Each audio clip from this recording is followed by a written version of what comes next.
요한계시록 1장 1절 2절 읽겠습니다. 예수 그리스도의 계시라. 이는 하나님이 그에게 주사 반드시 속히 일어날 일들을 그 종들에게 보이시려고 그의 천사를 그 종 요한에게 보내어 알게 하신 것이라. 요한은 하나님의 말씀과 예수 그리스도의 증거 곧 자기가 본 것을 다 증언하였느니라. 아멘. 기도하겠습니다. 아버지 하나님, 주의 말씀이 살아있는 능력이 되어 저희를 붙들어 오직 하나님의 그 나라로만 이끌어가는 귀한 이 시간이 되게 하시옵소서. 예수님 이름으로 기도합니다. 아멘. 오늘의 믿음과 계시에 대해서 같이 좀 생각해 보겠습니다. 여러분도 계시를 받고 또 예언도 하고 꿈도 꾸고 환상도 보는 거 그걸 좀 체험했으면 좋겠다는 그런 생각이 있는지 모르겠습니다. 그런 생각이 있으시다면은 오늘 설교를 잘 들으시면은 설교 끝날 때에는 계시를 받고 예언도 보고 예언도 하고 환상도 보고 꿈도 꾸고 그런 기적이 임할 것입니다. 아멘 안 나오잖아요. 오랜만에 부흥사처럼 해봤는데 근처도 못 가지. 어떤 목사님이 하는 말이 자기는 설교 준비를 전혀 안 한다. 그럽디다. 설교 준비를 안 하고 어떻게 설교를 하노? 그렇게 생각했는데 대신 하는 게 뭐냐면은 하나님 뭘 설교할까요? 그렇게 기도를 한대요. 그러면 강대상에 올라가기 전에 성령이 뭘 설교할지를 알려준다는 겁니다. 그렇게 자기는 계시를 받아가지고 본문을 정하고 설교를 한다. 그렇게 얘기를 해요. 저는 그 앞에 기가 죽었습니다. 왜 그런가 하면 저는 원고를 싹 써가지고 그리 설교하거든요. 그래서 원고를 써서 하는 것은 성령의 활동을 제한하는 것이다. 이렇게 얘기하면서 마치 제가 믿음이 없는 것처럼 성령의 활동을 제한하는 것처럼 그렇게 느껴져 가지고 상당히 기분이 나빴는데 근데 그런 분들이 꽤 많아요. 기도를 하면서 하나님의 음성을 듣고 또 하나님께서 말씀해 준 그런 본문으로 설교를 한다는 거죠. 그게 얘기한 대로 소위 계시를 받아가지고 설교한다. 그렇게들 얘기를 합니다. 그래 요즘에 많이 하는 말들이 직통계시라는 말들을 많이 해요. 하나님께 기도해가지고 직접 받는 계시, 내가 직접 받는 계시, 이걸 직통계시라 이렇게 얘기하죠. 물론 이건 성경에 없는 말이고 사람들이 만들어낸 말입니다. 직통계시라는 것은 성경에 없어요. 근데 이처럼 그 직통계시를 얘기한 사람들은요, 자기가 그렇게 직통계시를 받으면서 하나님과 어떤 그 대단한 그런 관계에 있는 것처럼 자기를 드러내요. 내가 참 특별하니까 하나님이 나에게 특별히 계시를 허락해 준다. 이런 식으로 얘기를 하는 거죠.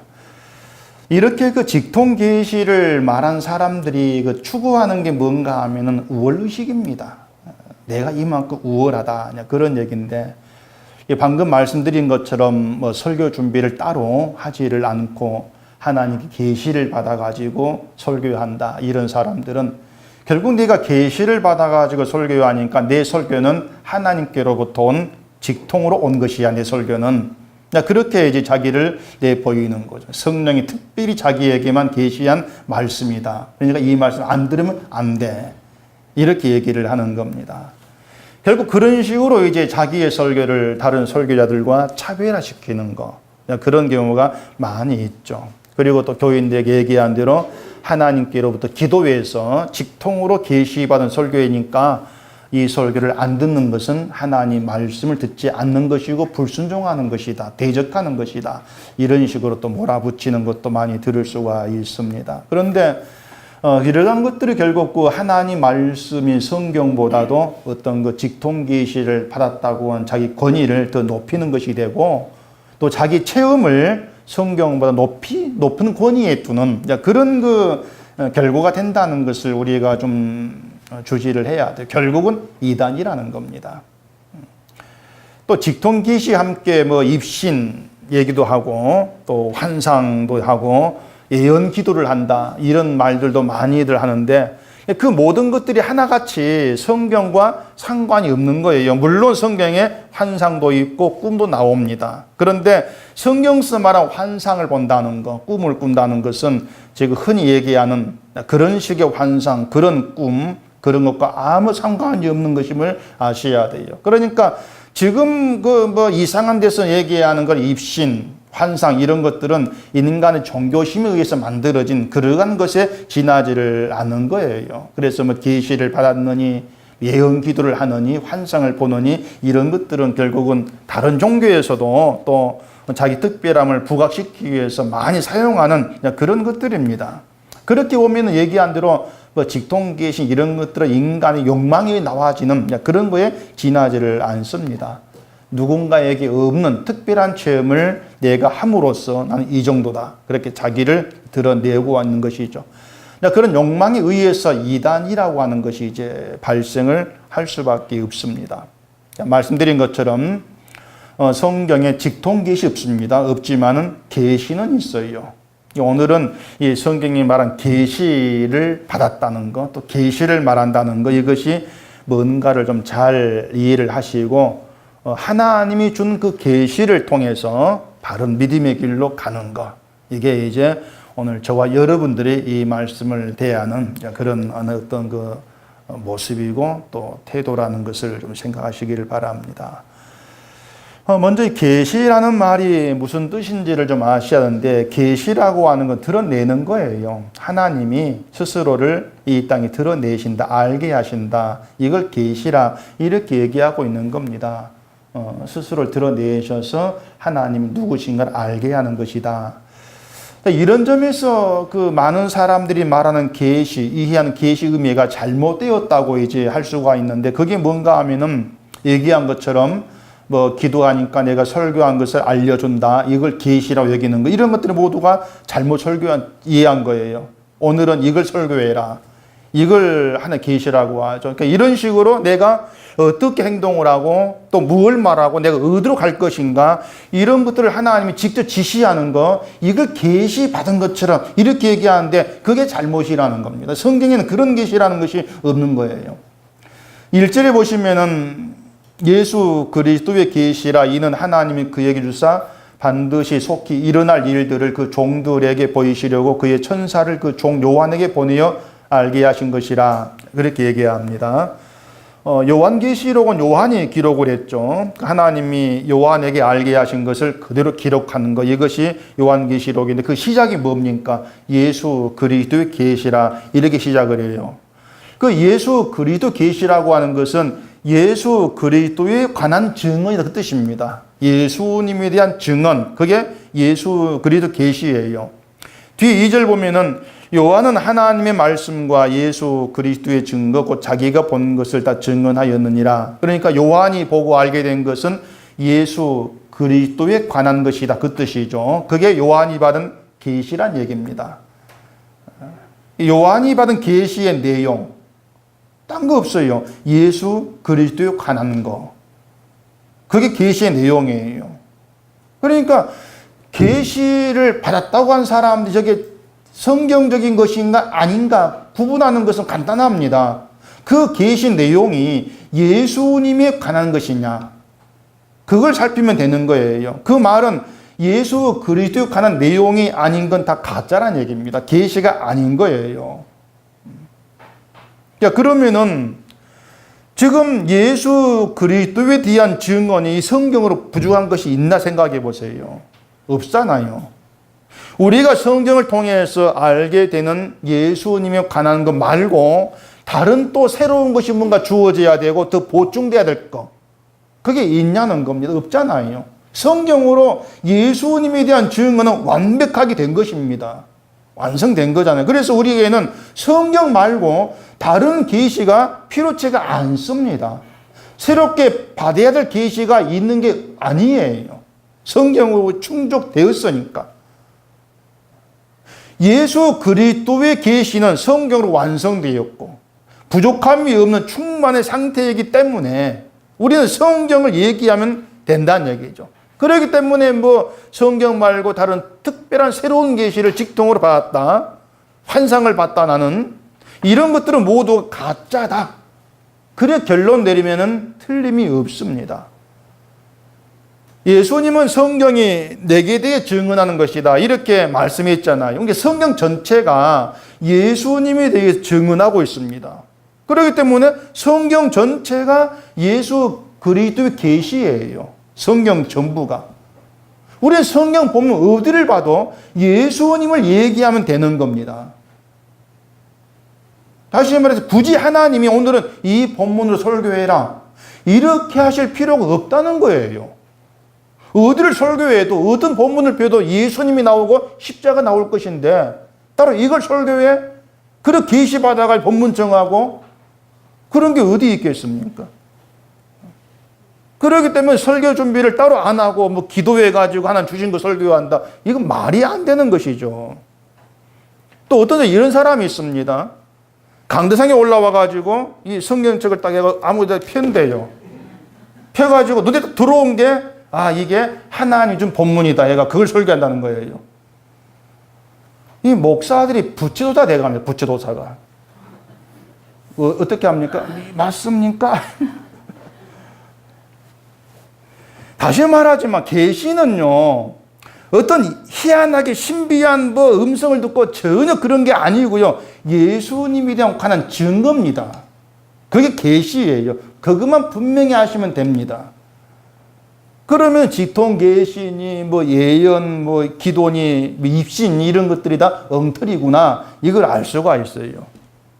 입신이라고 하는 것은요, 어떤 그 신적인 신비의 상태에 들어간다, 이런 것을 의미하는 것인데, 어떤 사람은 내가 기도하다가 잠깐 정신이 잃었는데, 이게 입신한 것입니까? 이렇게 얘기합니다. 기도하다 정신이 잃었으면 뭐 배가 고팠던가, 뭐 건강이 안 좋던가, 뭐 그런 거겠죠. 입신해가지고 정신이 잃고 뭐 그러겠습니까? 그런 말도 안 되는 것들이 자꾸 등장한 이유가 뭔가 하면은 자꾸 특별한 체험을 하고 싶어 하는 거예요. 그게 큰 문제가 되는 겁니다. 남들에게 없는 특별한 체험, 그 종교의 욕구. 그런 욕구 때문에 말도 안 되는 것들이 만들어나지고 거기에 쫓고 이단이 나오고 그렇게 되어지는 거예요. 그래 여러분들이 제가 자주 말씀드렸어요. 신자에게 있어서 정말 특별한 체험이라고 할 수 있는 거, 이게 뭐냐? 그게 뭘까요? 신자에게만 있는 특별한 체험. 그게 뭘까요? 그게 뭡니까? 이게 다 맞는 말이에요. 예수님을 알게 된 겁니다. 그건 기이한 일이에요. 특별한 체험이에요.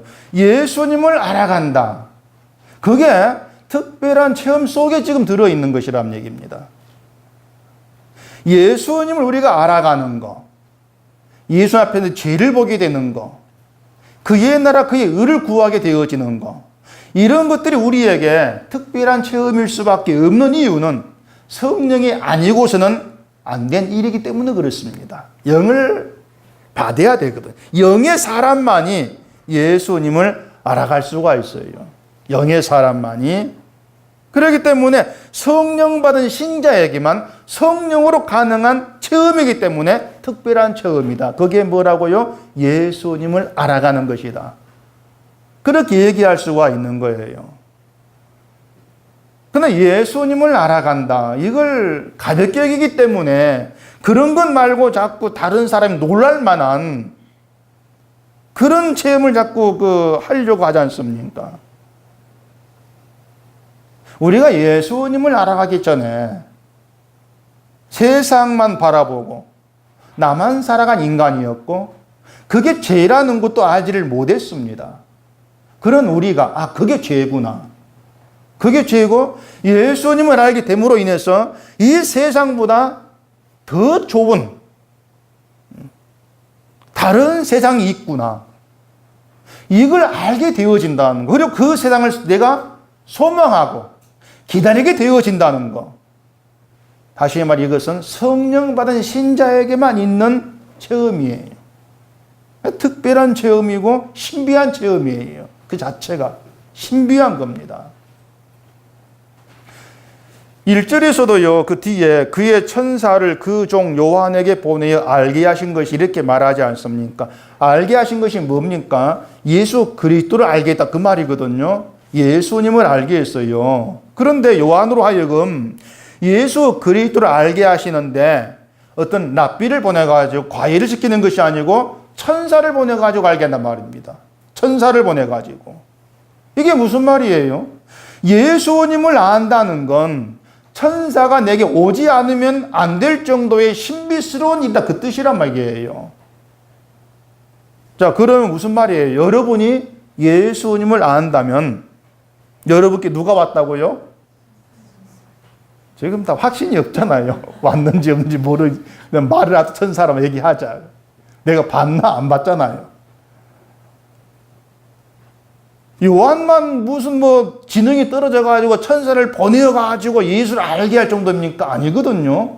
예수님을 안다는 것 자체가 우리 능력 가지고 안 된다는 거예요. 우리 능력 가지고. 천사를 보낸다는 얘기입니다.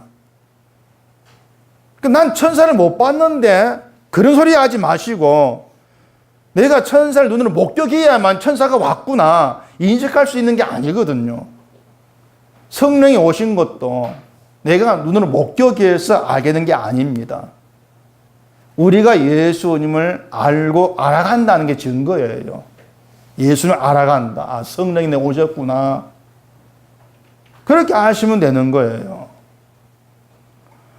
고린도후서 12장 1절 보면은 바울이 이렇게 얘기해요. 무익 하나만 내가 부득불 자랑하노니 주의 환상과 계시를 말하리라.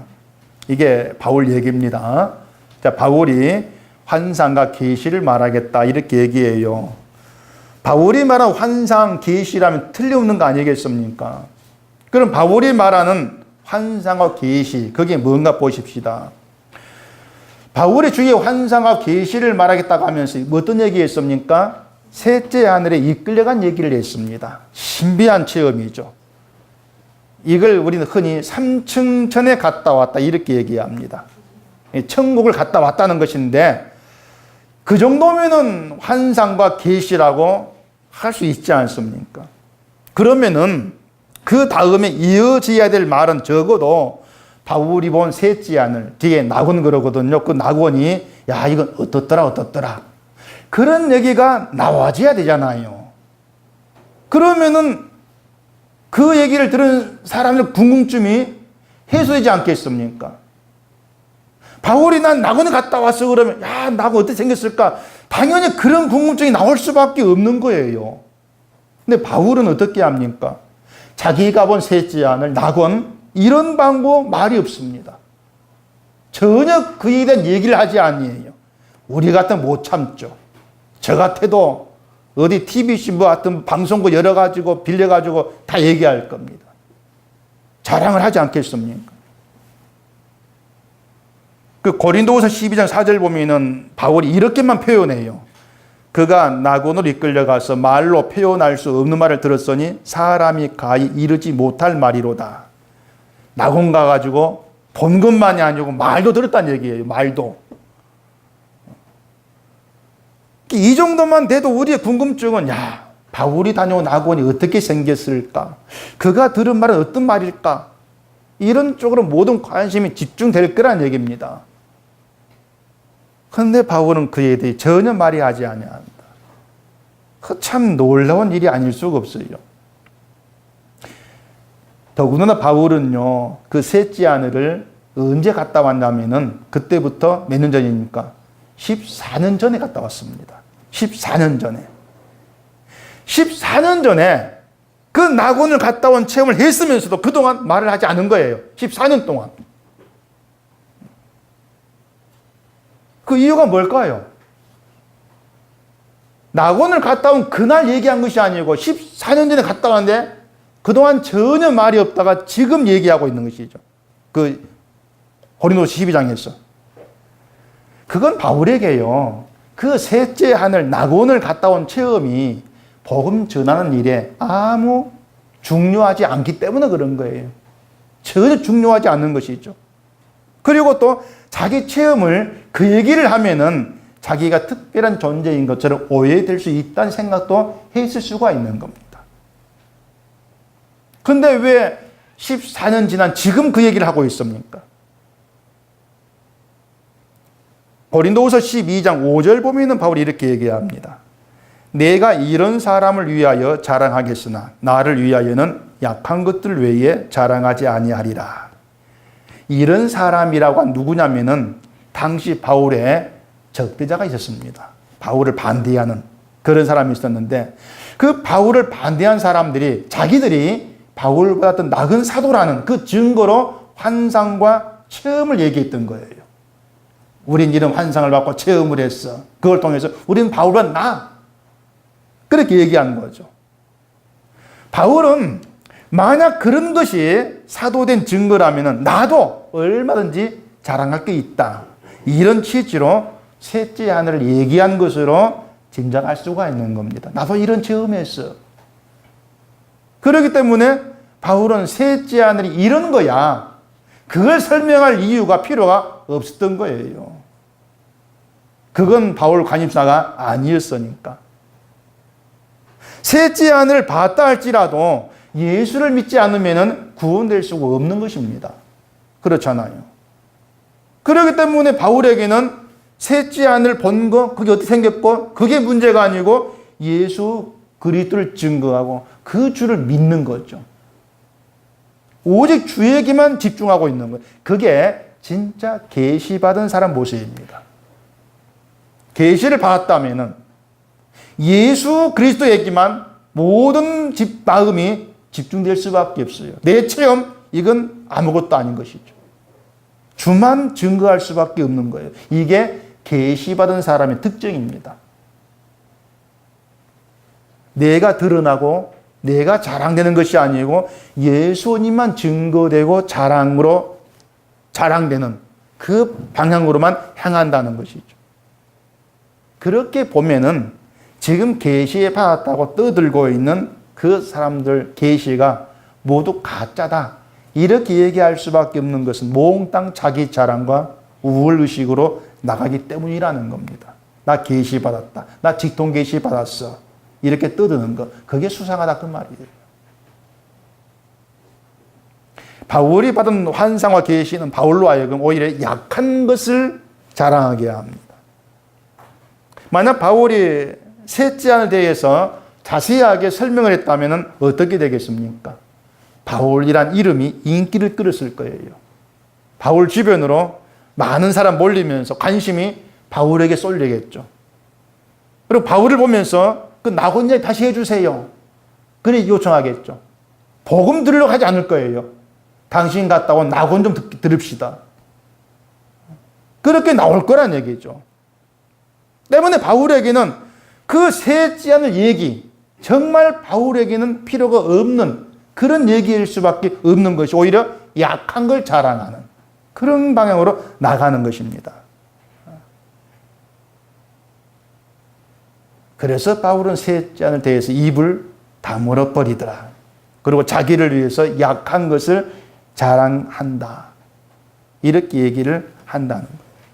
그 바울이 말한 약한 거, 이게 뭔가 하면은요, 아무리 힘을 써도 죄에서 벗어날 수 없는 인간의 연약함입니다. 그게 약함이에요. 근데 그게 어떻게 자랑거리가 됩니까?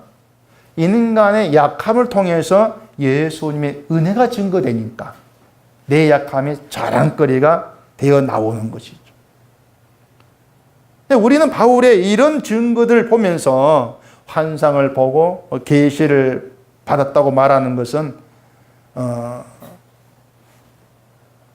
오직 예수 그리스도를 증거하는 그런 내용을 하지 않는다면 모두가 성경적이 아니라는 것이에요.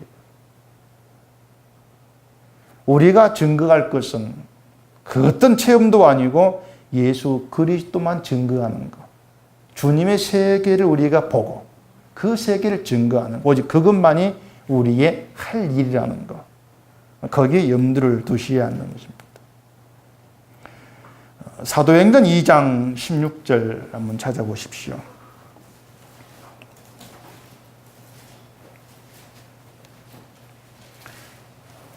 사도행전 2장 16절, 17절 보시면은 이는 곧 선지자 요엘을 통하여 말씀하신 것인 일러스되 하나님이 말씀하시기를 말세에 내가 내 영을 모든 육체에 부어주리니 너희의 자녀들은 예언할 것이요 너희의 젊은이들은 환상을 보고 너희의 늙은이들은 꿈을 꾸리라.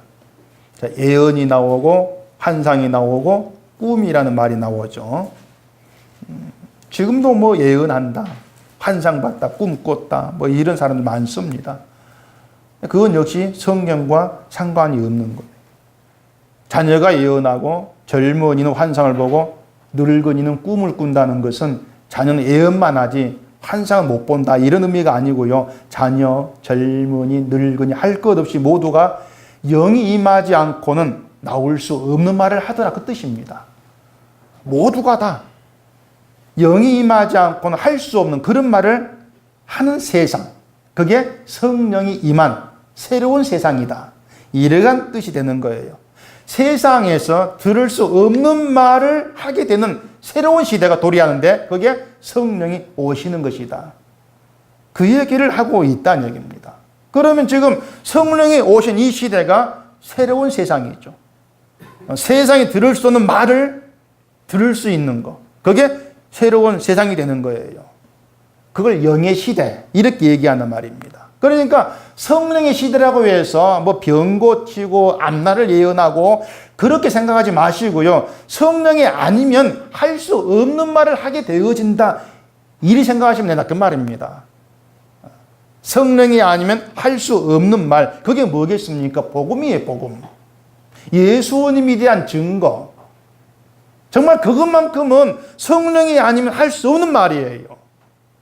그래서 성령이 오셔서 일하시는 새로운 시대에는 특별한 사람이 예언하고 뭐 특별한 사람이 환상 보고 이런 게 없습니다. 성령 받은 모든 사람이 예언하고 환상 보고 꿈을 꾸고 여기에 해당이 되는 거예요. 그래서 성령의 시대에는 내가 특별히 직통 계시 받았어 이것이 있을 수가 없다는 거죠. 목사라고 해서 특별한 계시를 따로 받는 것도 없는 거예요. 그게 영의 시대예요. 아까 그랬죠. 예언, 계시는 앞날을 미리 말해주는 그것이 아니라고요. 예수 그리스도를 얘기하는 게 예언이에요. 그게 계시예요. 그렇기 때문에 성령 받은 신자는 누구나 예언할 수가 있고 계시를 말할 수가 있는 거예요.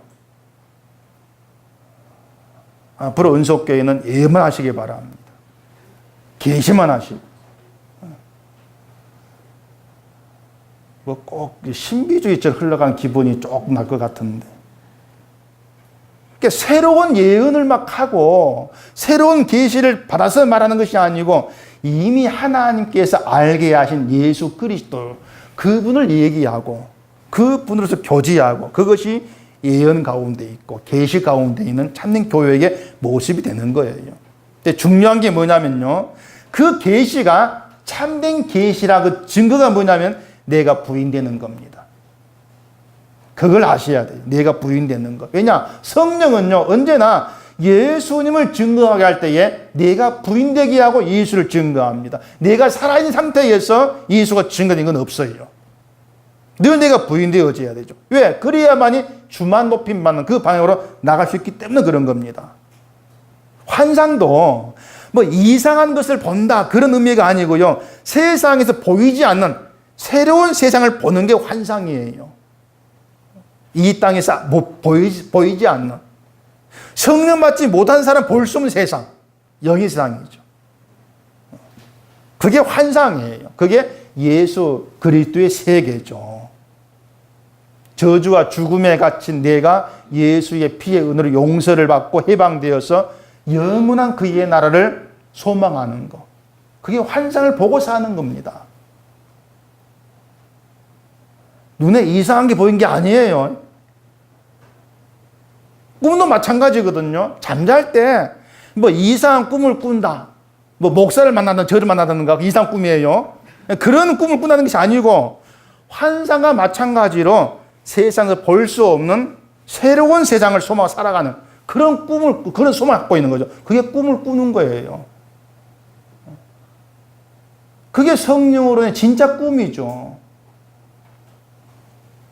예수의 피로 용서되는 은혜의 세계를 속에 담고 살아가는 이런 환상을 보고 꿈을 꾸는 신자는 세상에 소망 두는 게 헛된 일이다. 이걸 분명히 알고 살아갈 것 아니겠습니까? 그게 계시 속에 사는 거예요. 이처럼 계시나 예언이나 환상, 꿈 뭐 이런 것들은요. 예수 그리스도 안에서 해석이 돼야 돼요. 예수님 안에서. 그래야 무엇이 참된 계시고 무엇이 거짓된 것인가 분별할 수가 있는 거예요. 그렇게 되었을 때에 내가 예언을 하든 계시를 말하든 내가 높임받을 건 아무것도 없고 예수님만 높임받을 뿐이다. 그럼 믿음 가운데 거할 수가 있는 것이죠. 이처럼 예언도 계시도 성경이 이미 증거하고 있는 예수 그리스도를 그 내용으로 하고 있기 때문에 새로운 것을 보탤 필요가 없다. 그렇게 말씀을 드린 겁니다. 누구든지 주의 이름 부른 자는 구원을 받으리라. 이게 예언이에요. 그게 계시고요. 여기에 주의할 것은요. 이름 부를 때에 손을 들고 부르라는지 3번 부르라는지 그런 내용을 보탤 필요가 없다는 것입니다. 아시겠습니까? 자꾸 뭔가 보태려고 그래요. 그냥 부르지 말자. 특별하게 부르자. 3번 합창을 하고 손을 들고 부르고 그럼 뭔가 좀 더 확실하게 부른 것 같은 그런 느낌을 자꾸 받는다는 얘기예요. 주의 이름 부른다는 건 전혀 그런 게 아니에요. 주의 이름 부르는 자는 구원을 얻는데 그 주의 이름 부르는 것도 성령이 와야 가능합니다. 여러분 이걸 인정하십니까? 성령이 와야 주의 이름 부른다. 아니 주의 이름 부르는 게 그까짓 게 뭐라고 뭐 성령까지 와야 되는가? 이런 생각 안 듭니까? 내가 주여 불렀잖아요. 그게 성령이 와야만 가능하냐 그 말이에요. 근데 여러분이 좀 하여튼 아셔야 될 것은 그 주의 이름 부르는 것까지 우리의 소관이 아니에요. 그 말은 단지 내가 입을 열어가지고 주여 한다고 해서 주의 이름 부르는 것이 아니란 얘기입니다. 절대 아니에요. 주의 이름 부른다는 것은요. 우리의 죄를 용서하기 위해서 십자가에 피 흘려 죽으신 예수 그리스도 그 이름 앞에서 내 이름은 아무 가치가 없습니다. 받아들이는 겁니다. 그게 주 이름 부르는 거예요. 주 예수 그리스도 그 이름의 세계 그 이름 앞에서 신윤식 이런 이름은 아무짝에 가치가 없다. 그게 인정되지 않는다면 그건 주의 이름 부르는 게 아니라는 얘기입니다. 그러고 보면은 우리가 주의 이름 부르는 것들은 모두가 가짜고 위선일 가능성이 크다는 것을 염두에 두셔야 되죠. 내 이름이 가치 없다는 걸 인정하지 않고는 주의 이름 부를 수가 없는 것이기 때문에 결국 이것도 성령으로만 가능하다. 왜? 우리는 순순히 내 이름을 내려놓을 그럴 사람들이 아니기 때문에 그런 것입니다. 베드로전서 2장 또 찾아보십시다. 베드로전서 2장 9절 그러나 너희는 택하신 족속이요 왕같은 제사장들이요 거룩한 나라요 그의 소유가 된 백성이니 이는 너희를 어두운 데서 불러내어 그의 기이한 빛에 들어가게 하신 이게 아름다운 덕을 선포하게 하려 하심이라. 자, 우리를 어두운 데서 불러내어서 그의 기이한 빛에 들어가게 하신 분이 예수 그리스도입니다. 그분의 아름다운 덕을 선포하는 거, 그게 예언자예요. 예언자고 그 사람이 제사장이에요. 그 사람이 예수께 소유된 백성이에요. 아시겠습니까? 그러니까 지금의 시대에 특별하게 어떤 예언자 따로 있는 게 아니라는 얘기입니다. 예수 그리스도, 그분의 아름다운 덕을 선포하는 그 신자가 예언자다. 제사장이고 예수께 소유된 백성이다. 이건 세상에선 통용되지 않는 얘기입니다. 우리 어딜 가가지고 나 왕 같은 제사장이야 말해봐야 미친 사람 취급받죠. 통용되지가 않아요. 오직 예수 그리스도 안에서만 통용되는 그런 말이 왕 같은 제사장, 예언자, 그런 말이에요. 그렇기 때문에 신자가 예수 그리스도 안에 산다, 그 얘기는 늘 새로운 세계를 살아간다, 그 뜻입니다. 새로운 세계를 살아간다. 그 새로운 세계를 살아가는 것이 예언을 말하는 것이고 계시를 말하고 환상을 보고 꿈을 꾸는 게예요. 이제 됐죠? 제가 설교 끝나갈 때 되면은 예언도 말하고 환상도 보고 꿈도 꾸나겠습니다. 저는 이제 다 답을 드렸어요. 이걸 여러분 잘 이해를 했으면 좋겠어요. 예수 그리스도 안에 살아가는 거, 그 자체가 환상을 보는 것이다. 꿈을 꾸는 것이다. 예언을 말하는 것이고 계시를 받았고 계시를 말하는 거. 다 그 안에 들어가 있는 것이죠. 예수님의 아름다운 덕이 뭐겠습니까? 예수님의 아름다운 덕은요, 죄인된 우리를 위해서 버림받으신 것이 정말 아름다운 덕입니다. 그 같은 예수님의 아름다운 덕을 선포하기 위해서 신자는 세상을 예수님이 보는 것처럼 볼 수 있어야 돼요. 예수님이 세상을 어떤 영광을 얻을 것을 보지 않지 않습니까? 우리도 세상 그렇게 보지 않고 주만 바라보고 살아가는, 그게 계시 안에 있는 거예요. 그래서 지금까지 말씀드린 모든 것이 예수 그리스도의 계시입니다. 그러니까 어떤 사람이든 계시를 받았다, 나 예언을 말한다, 몽땅 무시하면 돼요. 저도 한 예언하는 사람입니다. 백발백중 맞춥니다. 전에도 제가 예언 말한 적이 있는데 100년 안에 다 죽습니다. 놀라운 예언이거든요.